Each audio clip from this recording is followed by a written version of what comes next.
boys and girls. Welcome to Tiny Tots Storytime. Our first story today is Scaredy Crow. I like scarecrows. They're fun. On a large farm in the country lay a cornfield, and in the middle of the field stood one lonely scarecrow. He looks kind of sad, boys and girls. You see his mouth turned upside down? The scarecrow was made of hay, and he wore old clothes with a floppy hat on his head. He had one job to do: scare the animals away from the field so they did not eat the corn. But there was one itsy-bitsy problem. The scarecrow was afraid of the animals. In fact, he was afraid of everything. He was a scaredy crow. Oh dear.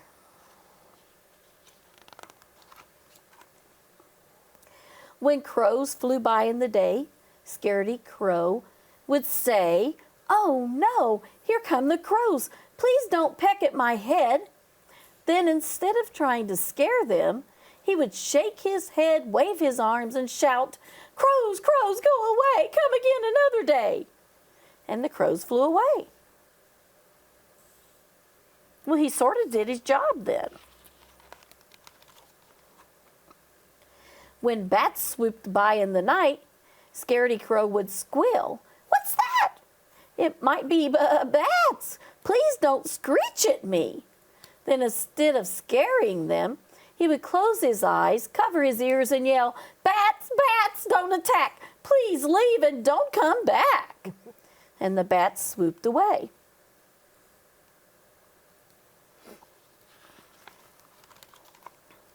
Scaredy Crow really was scared of everything.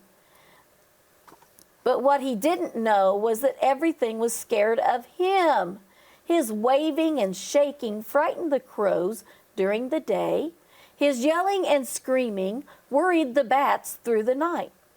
Everybody was scared of each other. Oh my, that's not good.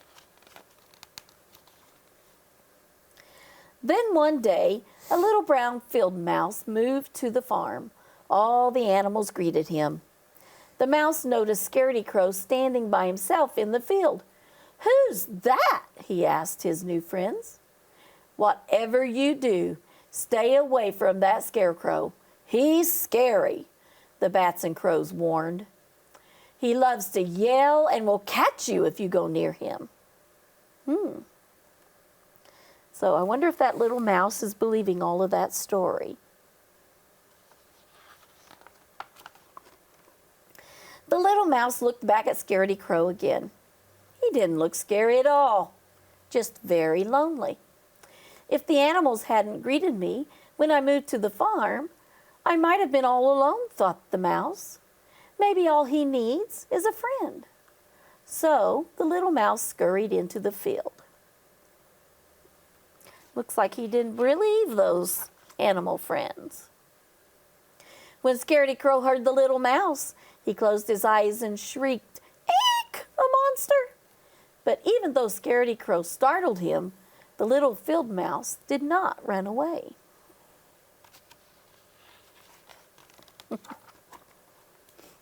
He waited patiently for Scaredy Crow to calm down and then said, "Hello, my name is Tiny, and I would like to be your friend."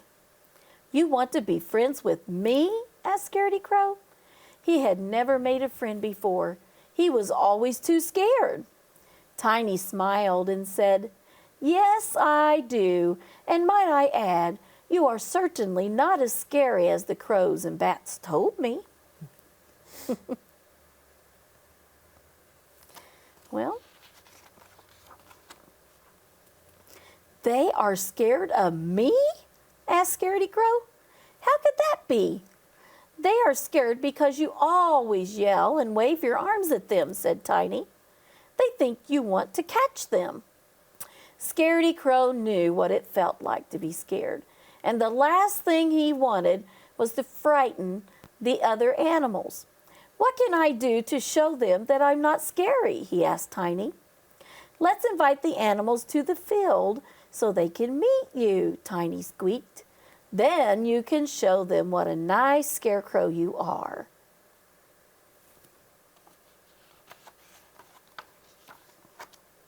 Tiny gathered all the animals and brought them out to the cornfield. The animals were nervous. What would the scarecrow do? "Hello, Scaredy Crow," Tiny said. And instead of shouting and waving, Scaredy Crow smiled and said, "Hello, friends. Would you like some sweet corn on the cob?" Oh my, I've never seen a scarecrow give corn away. Soon everybody was laughing and having a great time. And Scaredy Crow wasn't scared of anything anymore. Well, almost anything. I think he's scared of the little scarecrow back there. All right, Miss Lisa, what do you have up here? All right, we have our big Scaredy Crow right here. He's all decorated with some patches on his overalls, and he's got some buttons here. So we're going to play a little game, boys and girls. We're going to talk about some colors and some shapes and some numbers. So he's got 2 buttons already on his outfit. Can you tell me what color those are? Hopefully you said yellow. Those are nice yellow buttons. So I'm going to add 1 more button right here. Boys and girls, do you know what color that is? Hopefully you said red. That matches his shirt. What shape is that button, boys and girls? Hope you said circle. Now, can we do some counting? How many buttons does he already have on his overalls? So he has 1, 2, 3. All right, let's add a few more. What about this button, boys and girls? Can you tell me what color it is? Hopefully you can see that it's sort of a brown. Yeah, it's a brown. And what shape is this? All sides are exactly the same length. And when that happens, boys and girls, we get a square. All right, let's add another one right here in the middle. This one's my favorite. What color is that? I like that color. That's a bright blue, isn't it? And what shape is this? I think you said star. I know I heard you say star, so you're right. Now I've added a couple more buttons, so let's count how many buttons he has. 1, 2, 3, 4, 5. Now we've got a spot for a few more. Let's get another one on there. What about this button? Can you tell what color that one is? Might sort of look gray, maybe a little white to you guys on the screen, but it's supposed to be a gray. Now this is not a complete circle, it's sort of long circle. So you know, boys and girls, you know what we call that? Call that an oval. So we have an oval and a star and a square and a circle. Okay, here's another button for Mr. Scaredy Crow. What color is that, boys and girls? This is a lot of little girls' favorite color. That's a pink. And so we have 2 long sides and a shorter side. It's not a square. Do you know what we call that, boys and girls? That's a rectangle. All right, can we count again? Let's start out with our favorite pink. 1, 2, 3, 4, 5, 6, 7 buttons on Scaredy Crow. All right, let's add another one right here on his leg. What color is that, boys and girls? It's one of my favorite colors. That's an orange. And so we have 1, 2, 3 sides on that shape. That's called a triangle. All right, boys and girls, we got one more to add, and this is a shape we've already had. You know what shape this is? This is a circle, just like that red one. And that color is green. You got it. All right, let's count one more time. How many buttons on Scaredy Crow's overalls? 1, 2, 3, 4, 5, 6, 7, 8, 9. Good job, boys and girls. Miss Kim, you have another story for us? I do. Well, we have another story with mice in it. Ruby and Leonard and the Great Big Surprise.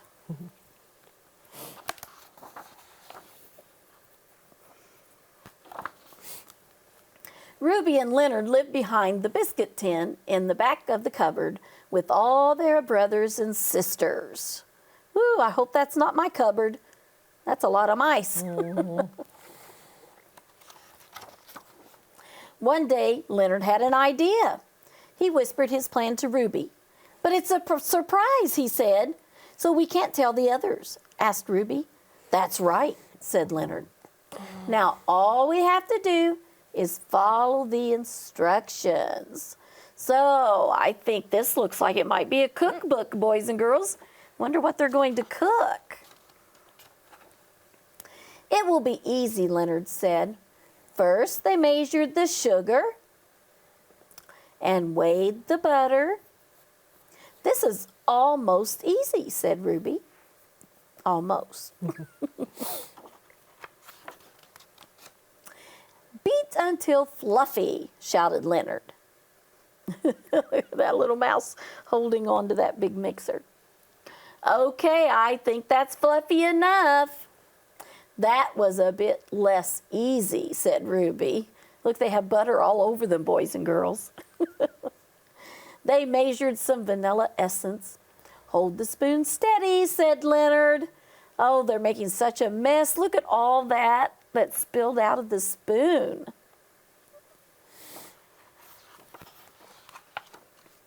Next, they broke some eggs. Oh, eggs are easy to break, said Ruby. That's not going to work on the countertop, is it? The others will be so surprised, said Leonard. Secrets are fun, agreed Ruby. Oh my. Think they'll get those eggs in there? They sifted the flour and measured the milk. Look at that flour everywhere, floating all over the place.